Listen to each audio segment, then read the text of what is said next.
রাজ্য বিজেপির নতুন সভাপতি শ্রমিক ভট্টাচার্যের গত কয়েকদিনের কাজকর্মে কি যথেষ্ট অখুশি এবং সন্দিহান বিরোধী দলনেতা শুভেন্দু অধিকারী? কারণ ইতিমধ্যেই শ্রমিক ভট্টাচার্য সুকান্ত মজুমদারের ওপর যথেষ্ট ভরসা রাখছেন। তাকে 26-এর বিধানসভা নির্বাচনের আগে তাকে রাজনৈতিক ম্যানিফেস্টো তৈরির দায়িত্ব দিয়েছেন। এছাড়াও সুকান্তবাবুর জন্য সল্টলেকের যে রাজ্য অফিস রয়েছে সেখানে নতুন করে চেম্বার তৈরি হচ্ছে।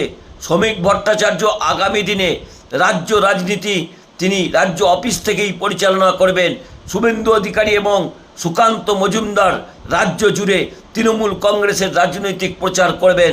কিন্তু শুভেন্দু অধিকারী হঠাৎ করে দুশ্চিন্তায় পড়েছেন, কারণ রাজ্য সভাপতি বেশ কিছু জায়গাতে বেশ কিছু সাংগঠনিক পরিবর্তন করবেন।